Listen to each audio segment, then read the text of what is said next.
Hello my listeners, कैसे हैं आप सब। उम्मीद करती हूँ अच्छे होंगे और ठंडी से बचकर रहिए क्योंकि ठंड पड़ चुकी है। तो चलिए ऐसी प्यारी प्यारी बातों के साथ शुरू करते हैं। इस वक्त समायरा जो कि बार बार उठना तो चाह रही थी लेकिन अंश उसे नहीं जाने देना चाहते थे।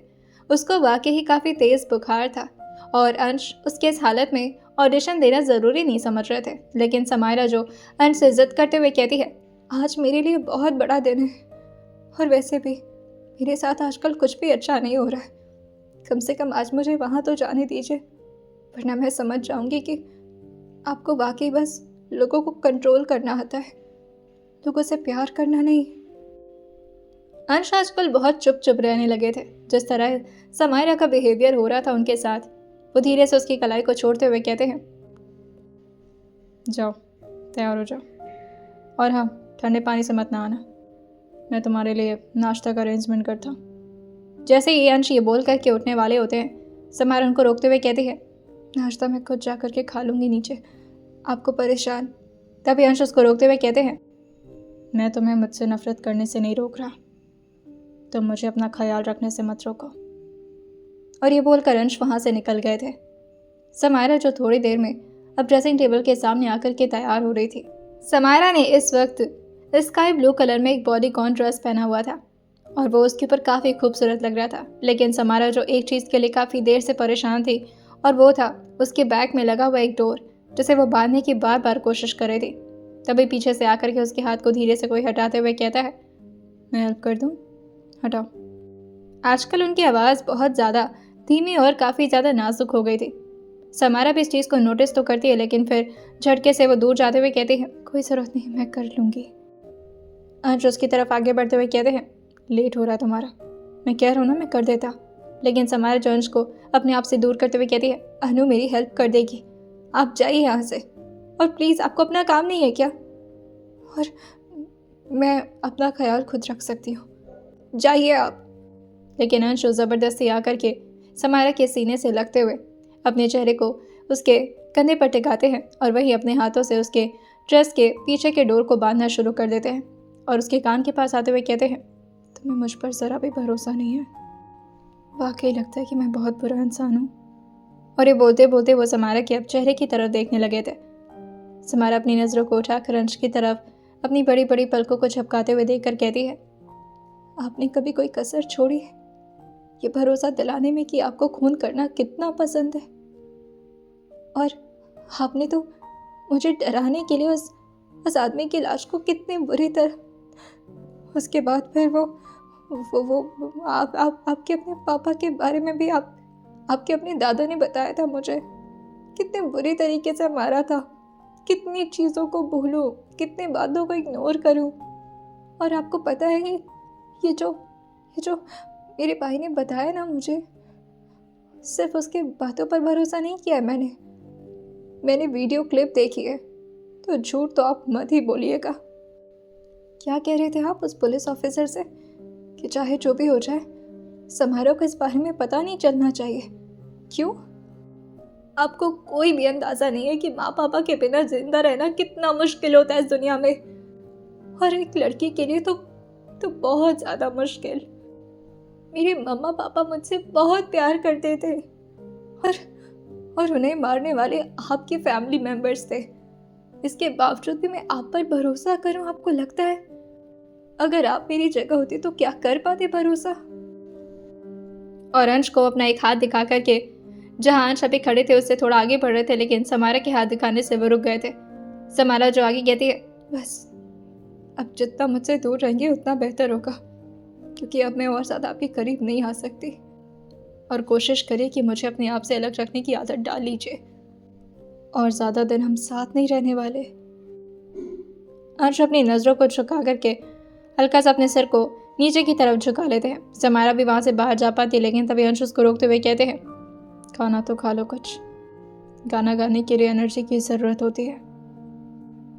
समायरा जो पीछे मुड़कर अंश की तरफ देखते हुए कहती है, उससे ज़्यादा ज़रूरी होता है दिल का एहसास, और आजकल तो वो कुछ ज़्यादा ही मिल चुका है मुझे, ऐसे ही गा लूँगी, खाना खाने की ज़रूरत नहीं है मुझे।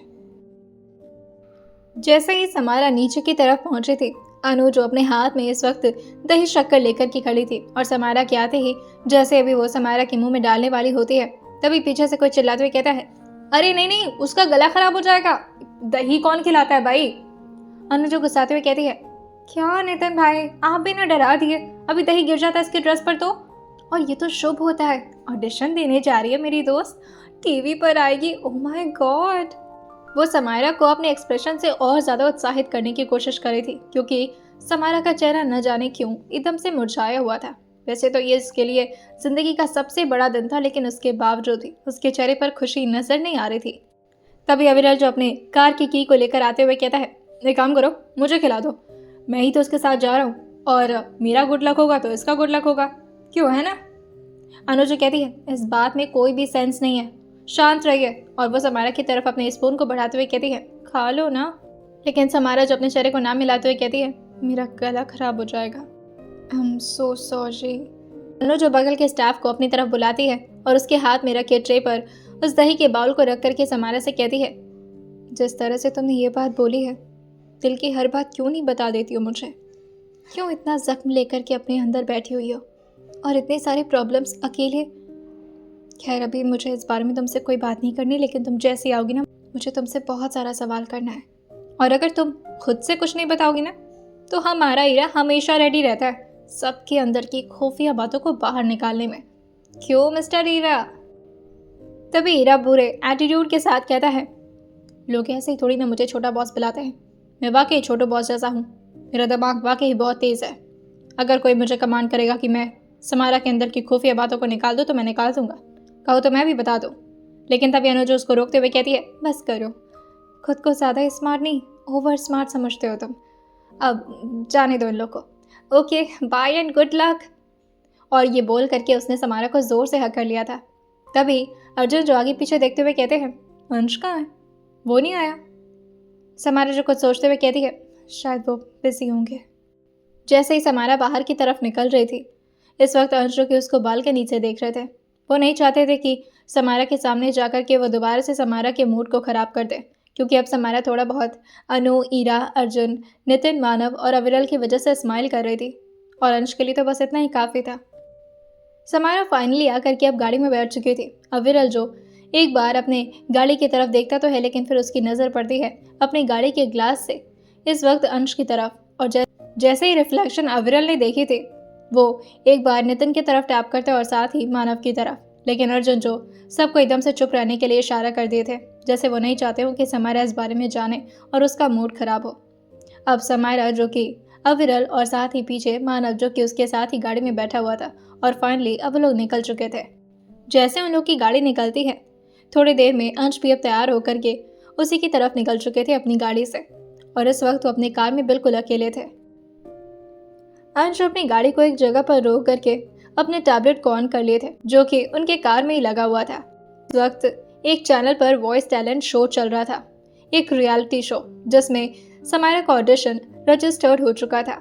2 से 3 परफॉर्मेंस होने के बाद एंकर जो अब एक नई लड़की को वेलकम करते हुए कहते हैं, शांत शांत शांत, अभी एक और धमाकेदार परफॉर्मेंस बाकी है, तो आप सब अपना दिल थाम कर बैठिए, क्योंकि आ रही है पुणे की प्यारी नाजुक कली जिनका नाम है समायरा।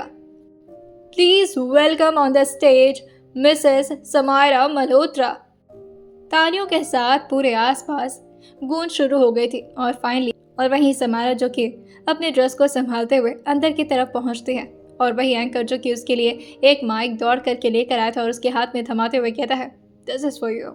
सामने बैठे 3 जजेस जो कि समायरा की तरफ देख करके स्माइल कर रहे थे और थोड़े मजाक के अंदाज में कहते हैं, नर्वस तो आप बिल्कुल नहीं लग रही हैं। समायरा ये सुनकर हल्का सा स्माइल करते हुए कहती है, जी जी नहीं, मैं नर्वस क्यों होंगी। तभी बगल में बैठा एक जज जो कहता है, तो ठीक है फिर, अगर आप नर्वस नहीं है तो हम भी बिल्कुल तैयार हैं, आप भी तैयार हो जाइए। और म्यूज़िक।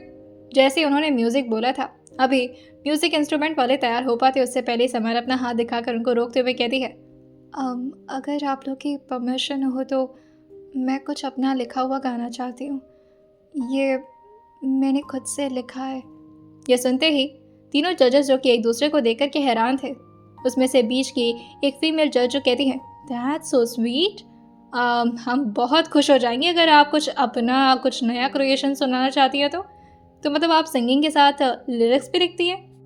समारा जो धीरे से अपने चेहरे को ना मिलाते हुए कहती है, जी लिखती तो नहीं हूँ, पर शायद आजकल लिखने लगी हूँ। तीनों की तीनों जज जो कि अब एक्साइटेड हो गए थे और बाकी के वहाँ पर बैठे ऑडियंस पे। समारा थोड़ा डर तो रही थी, लेकिन फिर वो अपनी आंखें बंद करती है। वो अब एक गहरी सांस भरती है और साथ ही अपनी आंखों को ध्यान से बंद करते हुए कुछ सोचना शुरू कर देती है। और इस वक्त उसे ऐसा लग रहा था जैसे अंश अपने मन में ही उसे कुछ समझाने की कोशिश कर रहे हो। समारा को याद तो नहीं करना चाह रही थी, लेकिन मजबूरी में वो कर भी क्या सकती थी। इस वक्त अंश जो कि उसके सामने आकर के बस उसको एक ही बात कह रहे थे, तुम कर सकती हो, and I am going to be very very very proud of you my wife. और वहीं समारा जो कि अब अपनी आंखों को उसी तरह से बंद किए हुए गुनगुनाना शुरू कर दी थी। उसकी आवाज़ में वाकई वो फीलिंग्स थी जो कि शायद उसने अपने बोल में लिख रखा था, और वो बिल्कुल उसी तरह से एक्सप्रेस कर रही थी अपने इस गाने के साथ। तू क्या था मैं तो तुझको जान ना सकी, तेरी ना होकर फिर भी तेरी ही रही। तू क्या था मैं तो तुझको जान ना सकी, तेरी ना होकर फिर भी तेरी ही रही। जानू ना मैं रिश्ता क्या था ये हमारा, चाहा तुझे दिल ने मेरे पर अब न होगा दोबारा। मोहब्बत तुझसे कर ना सकेंगे हम, दो दिलों में ना होगी अब मिलन। मोहब्बत तुझसे कर ना सकेंगे हम, दो दिलों में ना होगी अब मिलन। घर बैठी अनु ईरा के साथ मिल करके इस परफॉर्मेंस को एंजॉय कर रही थी। वहीं अविरल मानव जो कि अलग से इन सारी चीज़ों को देख रहे थे। अर्जुन भी इस वक्त ऑफिस में बैठ कर के अपने फ़ोन पर उसी शो को देख रहे थे, और साथ ही अंश भी। सब लोग तो समारा के लिए खुश थे, लेकिन अंश जो कि समारा के उस लिखे हुए सारे बोल को अच्छी तरह से फील कर पा रहे थे, और उन्हें समझ में आ रहा था कि समारा इस वक्त कितनी तकलीफ में है। जजेस भी उसको बहुत ज़्यादा अप्रिशिएट कर रहे थे। वहीं एक जज जो कि समारा से पूछती हैं, ऐसे आप इतनी प्यारी लिरिक्स लिखी हैं, इसकी इंस्पिरेशन कौन है? किसी के बारे में सोच कर लिखा आपने ये? समारा जो धीरे से कहती है, जी नहीं, बस ऐसे ही लिख दिया, कुछ खास सोचा नहीं मैंने, जो बस दिमाग में आया वो लिखती चली गई। वहीं दूसरी जज जो पूछती हैं, हाँ तो मतलब आपने ही अपनी मर्जी से लिखा है और इंस्पिरेशन कोई भी नहीं है, क्या आप सच बोल रही हैं? समारा कितने मुश्किल से अपनी आवाज़ और अपने इमोशंस को कंट्रोल कर रही थी, वरना उसका तो दिल चाह रहा था कि वो ज़ोर ज़ोर से रोना शुरू कर दे। वो बिल्कुल शांत थी, वो कुछ बोल नहीं पा रही थी, और इस तरह से उसके हाथ में कांपते हुए माइक को देख करके आसपास के सारे लोग उसके लिए घबराना शुरू कर दिए थे। और साथ ही अंश जो तुरंत ही टैबलेट को बंद कर देते और अपनी आंखों के कोने से आंसू गिरते हुए उससे तुरंत ही पोंछते हुए कहते हैं, नो वे, मैं इतना कमज़ोर नहीं बन सकता। जज जो उससे ये सवाल करके समारा को बहुत ही इमोशनल कर दिए थे। समारा जो इसका कोई जवाब नहीं दे पाती, और साथ ही उसके हाथ में जो माइक था वो धीरे धीरे अब उसके हाथों से वाइब्रेट करना शुरू कर दिया था, और उसकी शरीर भी अब उसका साथ नहीं दे रही थी। समारा जो अभी हल्का सा डिसबैलेंस होती है कि तभी वो एंकर जो आकर के उसे संभालने लगा था। समारा जो उसके हाथ में माइक थमा करके अपने ड्रेस को संभालते हुए वहां से बाहर की तरफ निकल गई थी, बिना जज का कोई भी फैसला सुने। सारे लोगों को ये बहुत ही अजीब लगा था। वहीं जजेस भी आपस में गॉसिपिंग करने लगे थे, और साथ ही ऑडियंस भी। इस वक्त ये शो लाइव में चल रहा था, और सारे लोग अजीब अजीब सा कमेंट कर रहे थे कि आखिर हो क्या गया अचानक से समारा को। बाहर का मौसम जो कि आज कुछ ज़्यादा ही अजीब हो रखा था। अभी तक तो थोड़ी देर पहले धूप थी, मगर अब पूरी तरह से बादल छा गया था, और वो भी काले बादल जो कि अब बारिश करने के लिए बिल्कुल तैयार थे। गरजते हुए बादल जो कि अब धीरे धीरे हवाओं के साथ तूफान भी लाना शुरू कर दिए थे, और उसके साथ अब धीरे धीरे समारा के आंसू जो कि बारिशों की बूंदों के साथ बिखरना शुरू कर दिए थे। पास के एक पार्क में समारा जाकर के एक बेंच पर चुपचाप बस बैठ जाती है और वहीं बारिश में वो पूरी तरह से भीगना शुरू कर दी थी। इस वक्त अविरल और मानव जो कि समारा को इधर उधर ढूंढ रहे थे कि आखिर वो गई कहाँ, और साथ ही आए हुए सारे बॉडीगार्ड्स पे अंश कभी भी समारा को अकेले तो नहीं कहीं जाने दे सकते थे। फाइनली अब मानव को समारा नजर आई थी। जैसे ही वो उसे बेंच पर बैठा हुआ देखते हैं, वो दोनों के दोनों भागते हुए उसी की तरफ जा रहे थे, लेकिन तभी अचानक से उन दोनों के सामने कोई आकर के रुक गया था और उन दोनों के चेस्ट पर अपना हाथ रखते हुए कहता है, पीछे रहो। तभी अविरल जो अंश की तरफ देखकर कहता है, भाई तू यहाँ है, तूने तो कहा था तेरी एक इम्पोर्टेंट मीटिंग है, इसी वजह से तू समारा को छोड़ने नहीं आया। अब अंश और समारा के बीच क्या चल रहा है ये कहाँ किसी को अच्छी तरह से पता था। बस अर्जुन के अलावा इस बारे में कोई नहीं जान रहा था कि अंश इस वक्त किस पलों से गुजर रहे हैं और साथ ही उनके दिल में कितने सारे दुख हैं जिसे वो अपने चेहरे पर कभी भी नहीं आने दे रहे थे। अंश और मानव की तरफ देखकर कहते हैं, अपने अपने गाड़ी में जाकर बैठो, अभी मुझे बात करने दो उससे, और परेशान होने की ज़रूरत नहीं है, मैं आ गया हूँ ना। अविरल जो कहता है, हाँ वो तो दिख रहा है, पर कहाँ से टपका है तू, और जब आना ही तो समारा को लेकर क्यों नहीं आया? अरे उसे लेकर आता तो उसे अच्छा। अंश अपना हाथ दिखाते हुए कहते हैं, मुझे पता है कि मेरी बीवी को क्या अच्छा लगता है और क्या नहीं, सजेशन देने की ज़रूरत नहीं है, मेरी बीवी के बारे में मुझे ही बता रहा है।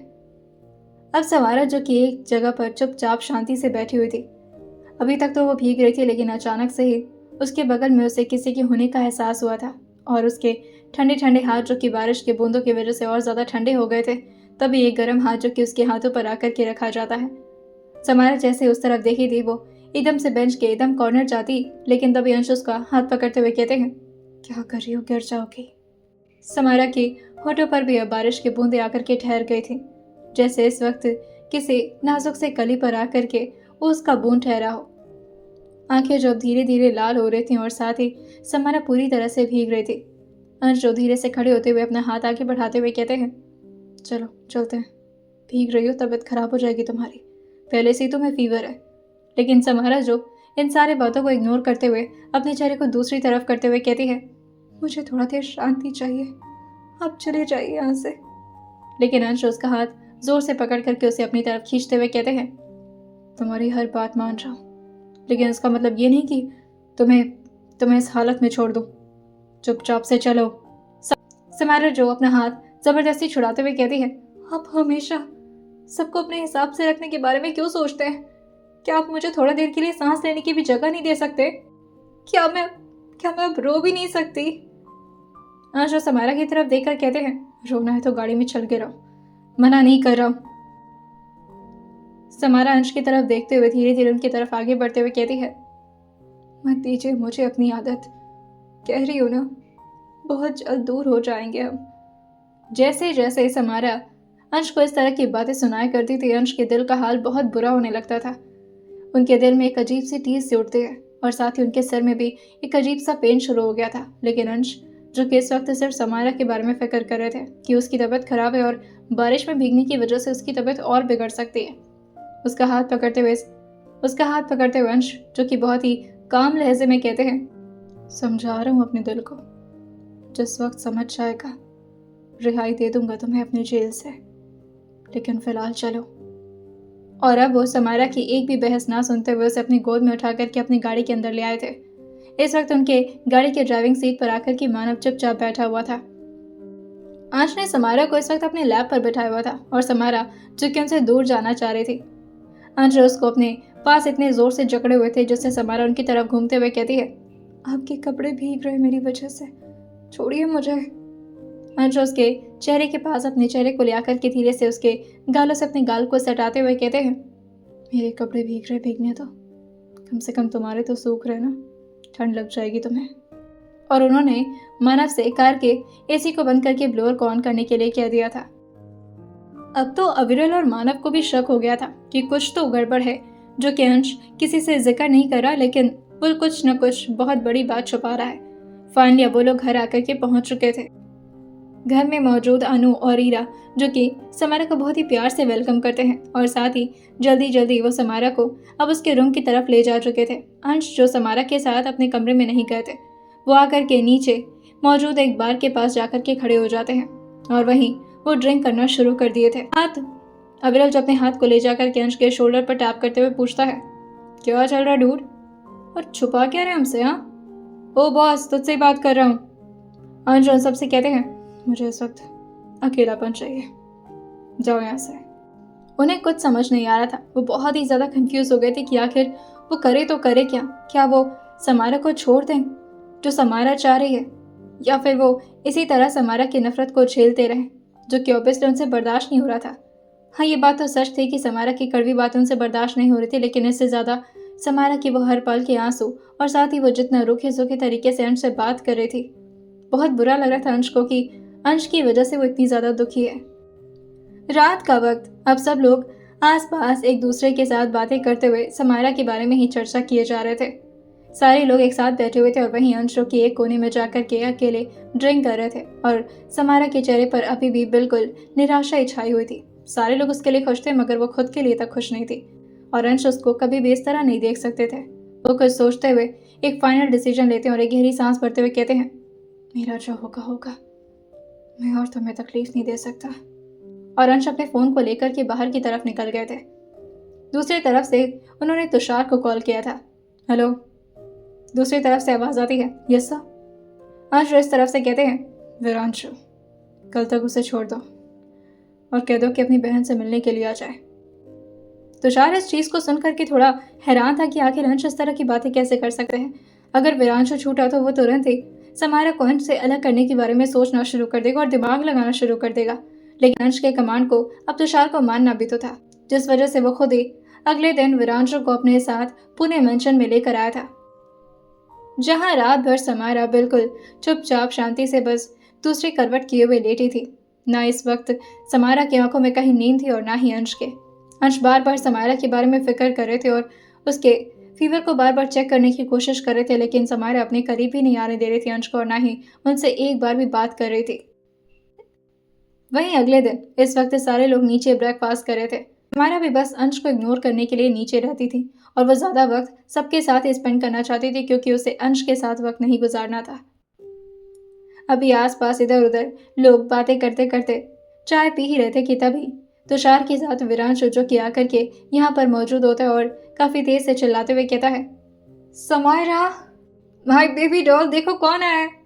जैसे ही समारा को आवाज सुनाई दी थी, वो झट से अपने हाथ में लिए उस कप को टेबल पर रखती है और पीछे मुड़ करके देखती है और वीरांशु को देख कर ही वो एक बड़ी सी स्माइल अपने चेहरे पर लिए दौड़ करके उसके सीने से जा करके लग जाती है। लेकिन जैसे ही वीरांशु को यहाँ पर सबने देखा था, सबके सब एकदम से गुस्से में आ गए थे और सबके सब वहां से अपनी जगह से उठ करके अंश की तरफ चले गए थे, जो कि एक जगह पर टिक करके समारा को ही देखे जा रहे थे। सेकेंड फ्लोर की बाउंड्री के पास सब लोग खड़े हुए थे और रेलिंग से नीचे की तरफ झांकते हुए मानव जो गुस्से में कहता है, ये सब क्या है और ये वीरांशु की हिम्मत कैसे यहाँ तक पहुंचने की? साला बहुत बड़ा। कि तभी अंश उसको रोकते हुए कहते हैं, साला वो सिर्फ मेरा है और किसी को उसे साला बुलाने का हक नहीं है, तमीज से बात करो, समारा का भाई है वो। तभी नितिन जो अपने सर पर मारते हुए कहता है, बेड़ा गर्क है इस इंसान का। अरे ये क्या है ये? मतलब तेरे होते हुए यहाँ पर वो कैसे आ सकता है? अर्जुन जो अंश को अपनी तरफ घुमाते हुए कहते हैं, तूने ही बुलाया ना, क्योंकि ये तो तुषार के अंडर में था, फिर ये अचानक से बाहर कैसे आ गया? तूने ही तुषार को कमांड दिया ना कि वो उसे लेकर यहाँ पर आए। कर क्या रहा है तू अंश? तुझे अच्छे से पता है कि वो समारा से तुझे अलग करना चाहता है। अर्जुन की बातों को सुन करके सब के सब अपने सर को हाँ मिलाने लगे थे। अविरल जो गुस्साते हुए कहता है, इस लंबोदर को तो मैं देखता हूँ। जैसे अभी अविरल वहां से जाने वाला होता है, अंश कहते हैं, प्यार से मिलना उससे। और फिर वो समारा की तरफ देखते हुए कहते हैं, देख रहे हो वो कितनी खुश है, कितना दिन हो गया था उसे इस तरह मुस्कुराया हुआ देखे हुए, कितने प्यार से बातें कर रही है अपने भाई से। ये सुनते ही अर्जुन जो रेलिंग पर टेक करके एक बार समारा की तरफ देखते हैं और एक बार अंश की हालत की तरफ देखकर कहते हैं, क्या बनता जा रहा है तू अंश? ऐसा तो कभी नहीं था। अंश जो बहुत ही डीप आवाज में कहते हैं, वो खुश है तो मैं खुश हूँ। और फिर वो सबसे कहते हैं, सारे लोग जाकर के मेरे सारे से मिलो और प्यार से बात करना ताकि समारा को अच्छा लगे, और जाओ तुम लोग बस। अब सबके सब नीचे सीढ़ियों से उतरने लगे थे, लेकिन अर्जुन जो अंश से कहते हैं, मैं कहीं नहीं जा रहा। अंश कहते हैं, मैं खुद जा रहा हूँ उससे मिलने के लिए, गेस्ट है वो हमारा, चलो। अर्जुन को अपने साथ जबरदस्ती पकड़ करके नीचे की तरफ ले आ रहे थे। समारा सबको नीचे आता हुआ देख करके वीरांशु से सबका इंट्रो कराते हुए कहती है, ये मेरी फ्रेंड है अनु, और ये वो अभी भी ईरा से थोड़ा बहुत डरा करती थी, उसके बावजूद भी वो थोड़ा प्रोफेशनल होते हुए कहती है, ये हमारे टीचर, इनका नाम।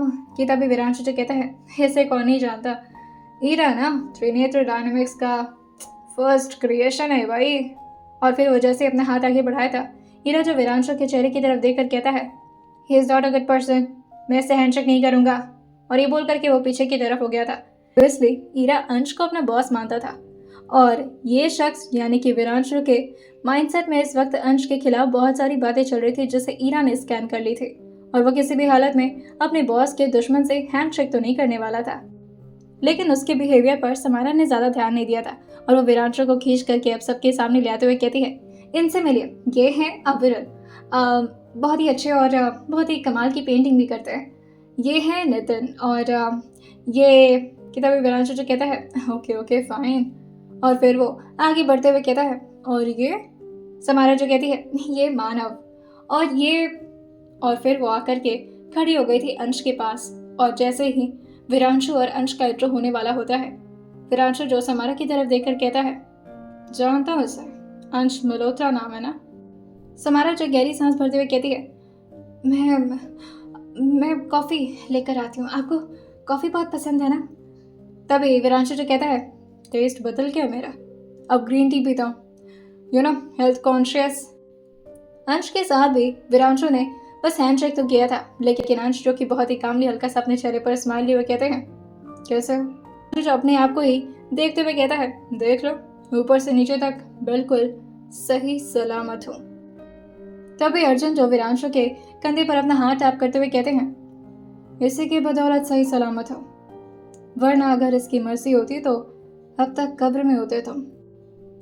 अंशु अर्जुन को रोकते हुए कहते हैं, चलो हम लोग ऑफिस के लिए निकलते हैं, और तुम लोग ख्याल रखना, और आए हुए गेस्ट का अच्छी तरह से खातिरदारी भी करना, मैं ऑफिस के लिए निकलता हूँ। और ये बोल करके वो ऊपर की तरफ जाने लगे थे।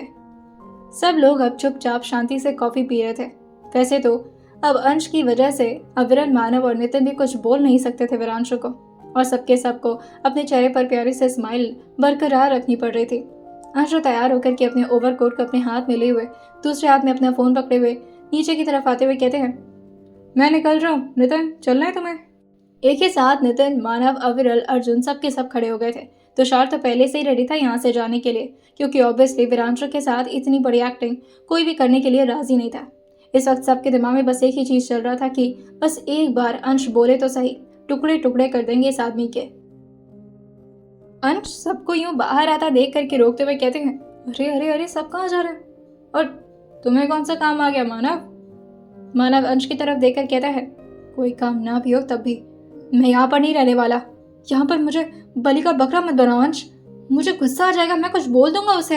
अंश अपनी उंगली दिखा करके अपनी दांत पीसते हुए कहते हैं, कुछ नहीं बोलोगे, दिखाई नहीं दे रहा है, कोई बहुत खुश है उसके यहाँ होने से, और मैं चाहता हूँ कि वो आज रात का डिनर करके यहाँ से जाए।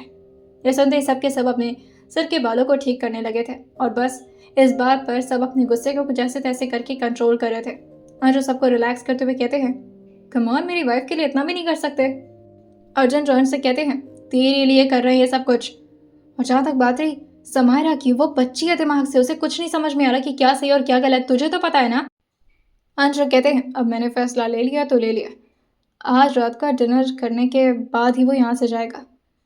आई होप कि तुम लोग को कोई प्रॉब्लम नहीं होगी।